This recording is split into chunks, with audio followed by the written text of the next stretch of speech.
bateguye n'abandi ngabo ntago ari ntuza gusa bateguye mugenzi zabigize muri kugira ngo ni benshi cyane. Distant Horizon, SABC Vuka Sizwe, Ananti Singh presentation. Ananti Singh presents a Video Vision Entertainment production. Abana abateguye neza cyane. Tutangira utubwira inkuru avuga ati shaka mwumva amagambo y'inkuru, shaka muyumve mwitonze mwihangane ndasubiza inyuma gato cyane kugira ngo muyumve neza. Kuba dutangiye suko mbishaka nuko njyewe nshaka ngo mwumve ukuri, mwumve itandukaniro, mwumve ko ubwiza bugira icyanga, no kuvuga ukuri ko ari ababivukana ntago ari buri wese. Mr. Distant Horizon ntago nsubije inyuma ko ari ubushake, nako ni uburyohe mwihangane sikegariwe.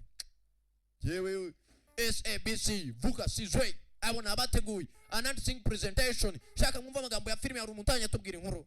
My name is Mr. Bones. Ngo amazina yanjye banyita Mifupa, a Video Vision Entertainment production presentation.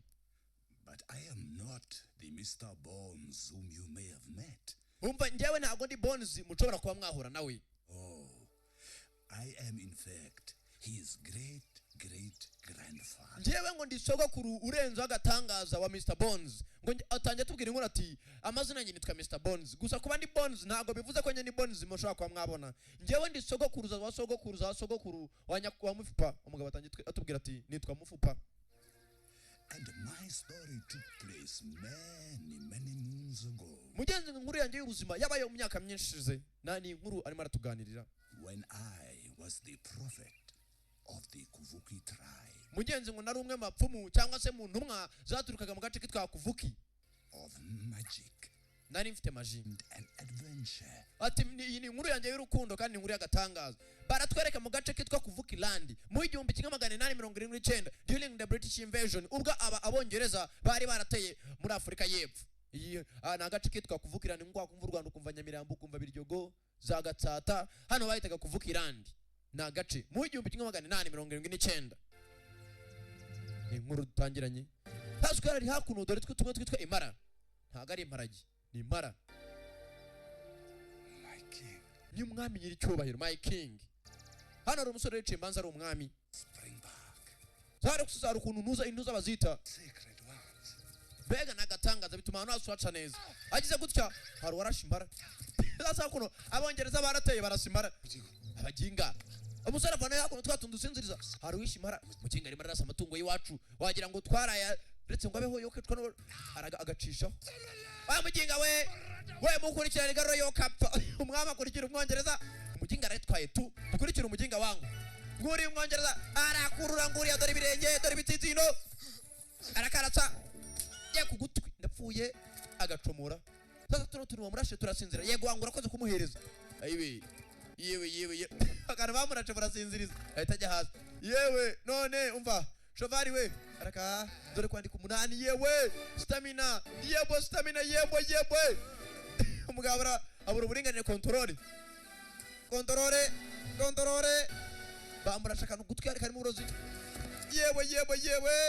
Yewe araka Leon Scooter, Mr. Bones, back from the past. Gaturutse hais Leon Scooter niyo filime dutangiye bayise Mr. Bones ni gice cya kabiri. Back from the past ngaturutse hais bitiri. Yewe ujye witonda wabonye gusuhuzanya inanga ziri hano ngo ujye witonda niba ari nk'iki springbacks tuno twinuza turi batwita ntuza Impara. Atujye witonda nk'Imara gusa batake nk'intare ko ntuza Mufupa yakaje ni Bones. Mwami mwana ujye wataka kubita nishi niko gusuhuzanya inanga ziri hano baradunda na shaho. Abaginga bari maratwara Imara zacuanga abaginga uko batubonye wa muginga haguruka arangije kanze yagera hirya paka mucyo caho sinzi icyo yahamagaye ngo agiye kugishumura ahamagara intare ndapfuye. Hazo umwongereza yahwereye ikigo kimaze guhamagara intare cya Mufupa n'umwami bajya ku ruhande. Umwongereza uko yakaryamye ariko ahantu ko numva ahumura ikintu kuntu inanga ziramuraburije. Zibe kabiri mu giti umugabo ari hano ndapfuye mwo gacuka ndapfuye mwe kakageze juru umanuke gato kumbe inyuma ye yewe inanga wa muginga we mu gihugu cyacu nakaro kuba twiyenzaho mwa musukabo napfuye akina igitsi bundi bujyaja byarasetse shawo ni mupfana rugenzi rwe n'urwami yewe agwa ku giti paka hasi araka inaruko yakaje bavuze ihembe irakata sasa cyamupfa gifite imbaraga zo kuntu kivuze ihembe umuntu agakata nako intare uye bavuze ihembe intare irakata sasa cyamupfa Mr Bones gifite ukuntu kivuze ihembe intare igakata Now let us see. umuginga none akatura ukuntu bimeze uko yakaguye byamuraburije ndapfuye ukanguka yebana kumbe byamuhambiriye akaguru kaboko ndapfuye birongera bivuze ihembe intare iragaruka ndapfuye igiti cyaragesha gikata ipantaro shawo tekinike kwirukanga ndapfuye inyuma ye uko yakagize ko yakendukira amahwa yaragiye akata ipantaro shawo kumuhumetsa umugabo nakwiye nyiri ibyaga imbwa ziramwonera inyuma ye ndapfuye araka tekinike kwidunda tekinike kwidunda byarasetse shawo tekinike araka cyaramuteze muri cya kintu cy'intozi barunagazi yihagarike wo kapfa yihagarike umva ntabwo yamuruma ibona umuhumetsi ntabwo ari umuhumetsi intare igeze kumuhumetsi ifata feri akora kumuhumetsi mbega umunuko arongera akora kumuhumetsi nayo irakata Who are these very pale ones hakababaswa bameze nk'inyanya baturutse who passed through our land? abantu baca mu butaka bw'iwacu The face of our lion. abanginga bashaka no kwica intare zacu Lynches, listen. reka tumuhane umuginga ashyira ubwenge ku gihe bajya kumuhana What do they want? barashaka icyo ubundi gikoramo indani ko cyagakozemo indani katutugozi uri bibere dore igihano Will you ever kill our sacred uzongera kwica impara zacu amusuka will you ever kill our again? uzongera ntabwo uzongera kubikora na rimwe na rizima sinzongera Never ever. ntibizongera kubaho ntibizongera kiramujwe ibura uzawumve ntabwo bizongera araka inanga ziragwira uzawumve Never ever. never ever ntibizongera kubaho kundi wa muginga we mufu pariyano My king.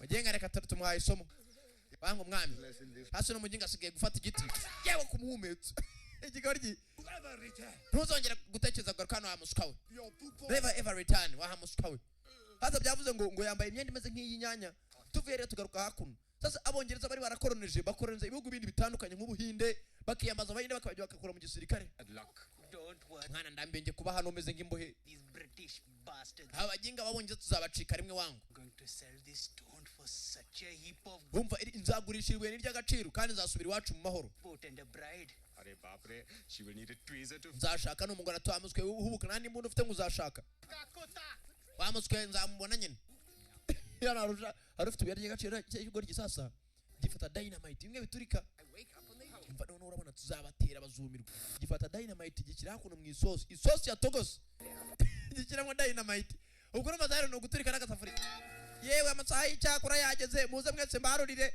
uko bakaje kijya ku ruhande abongereza bazenguruka agasafuriya murumva rero dynamite yewe isosi icyuke ku masura abatetsi irwara basetse uyu mukinga sana barababekesha ntagarwe muzatuyobora gicaho bararuhaye ruracika rurerekere tugaruka hakuno mu cyaro sasa hakuno umugenzi abaturage biberaho mu mahoro nta kibazo bifitiye hakuno muri kuvuka irandi wibuke mupfa n'umuraguzi twatangiye tuvuga ati ngewe bankunira ko ndi umuraguzi wacu aza kubaragurira My king. umwami wanjye The bones will now speak of the future. ariko imifupa yangiye kumbwira hazaza n'ikiraguzi gikoresha imifupa One is umugabo agiye gushaka umugore maze kabandi iragenda sheri bibaho umudamu araryamisha sheri bibaho ajugunya imifupa baruka hepfo hejuru baraka davide the penis bone. umva uko bigaragara I am stiff. muzabyara mwororoke Will be happiness. muzaba mu byishimo Children muzabona abana beza cyane and our queen. mana nyagasani n'umwamikazi muzibanira neza barishima abaturage tasuka imbwa gacukiye hakuno akabwa karagera karacukura hari akantu kagiye mu buraguzi Limpe Amba. umva kabwa we The little stone from outside ibuye riturutse hanze has thrown them apart. byangije uburaguzi bwanjye ariko ntacyo bitwaye tu oya bizamera gutya ikirisubizaho azanashaka abaraguzi yagize akabazo kaba mu bintu baraguye iteka birazamba imbwe iteyemo akabuye birapfa umva nimugire ikibazo muzabyara mwororokewe n'umugore wawe mureka duserebure mugenzi barishimye umwami yari yashatse ni muri kuvuka irani mu giturage cy'iwabo zaraserebuye uko bakagize baragira ibyo bagira umwami n'abaturage be mugenzi beriyo nza mu giturage cy'iwabo nta kibazo gusa twabonye mugenzi mu Bongereza hari umuhinde warashwe arimo aracika niba ryamufashe muri tamufashe numbaze twibereye hakuno mu giturage hari waje ari Marta Kadoro wa musore barashe bamurashe mu rutugu ntagenda neza yewe umwami ngende uriya musore I have a present for you. nyakuba ngo ufite impano I have a present for you amwambika impano ryawe yavuga nzagurisha yewe bimeze gute umusore afata umwami kuboko ko yakamufasha umusore akora icyuma umwami yabaza umwami ukuboko abanza kubaga umusore aramukanda avanga amaraso y'umwami naye umva wamuswe w'umwami n'udafata iryo buye ngo uhaye ngo urijyane aho ryaturutse amaraso yanjye azagukurikirana kereka iryo buye n'urisubiza aho ryaturutse unless you return to its home ikigoryi amaraso yarivanze muri ako ka mwanya ikiwe cyaturutse amaraso yanyu yivanze you mix the blood umwami akira ngo ryawe ryaratse ibuye rifite imbaraga zidasanzwe ibuye ryakatse umwami aragenda ava mu ndi muntu ahinduka nko wamuhinde mukanya rugize Yesu we bose barikaza data we umwami ahinduka itazinduka zenge umwami wa mugabo yaciyeho umwami ahinduka zenge hakuno sasa Mr. Mifa atangiye gusenga imana ziwabo nyabingi mumanuke namwe bayepfiriye mwese muze mutabare Mifa cyo gisenga abapfumu ni igipfumu nako cy'ubwacyo genda umuhinde atangiye kwita ko ari umuhinde mana nyagasani zo mwijuru mu manukiri imbaraga zambwe ngo uhane wa muginga we aramuhereza imbaraga zambwe ntago nigeze mpura umugabo nkawe ufite amaso ameze nka yawe no mu mutwe umwami urimo urakora ibiki kagabo mifuko yakaje agafata amatwi arakazunguza mifuko afite imbaraga zepfiriya ikintu kimuvamo ha mugingo urimo urakora ku mwami sheni tuza sheni hori imikizimu cya rwabugira isheni bimeze gute mwami reba hakuno kuramo iki kintu agasa tuwushyira akicwa n'uburoro ngiye kujya kukijugunya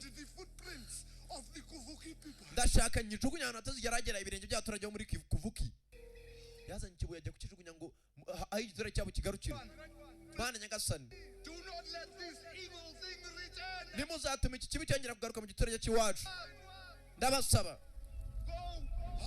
genda ujye iwanyu wa kibuye we yafashe cya kibuye ryabuye ry'agaciro arayijugunya paka arigwa hakuno kibuye ryakaguye azana n'umwami mwami ngwino arataye ubu nta kibazo ubu ngubu ntago rizongera gukurikirana we n'abazagukomokaho ntugire ikibazo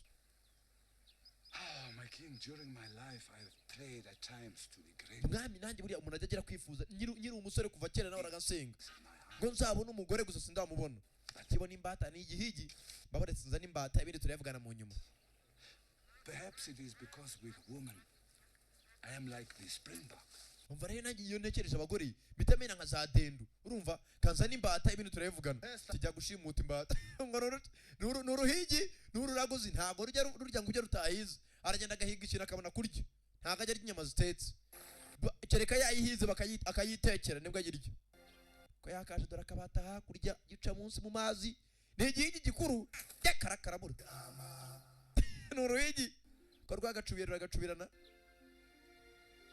gitunguka hakuno sasa cyamufashakira yiga shawe mwami naka kagiye kwiyongera mu cyakora cya saa sita. The great one will shine his light upon me. Imana z'agatangaza zizanyereza umukunzi ntacyo zizongera kugira nta kindi cyabaye mugenzi tugaruka hakuno baje gukina bafite umukino witwa gwaragwara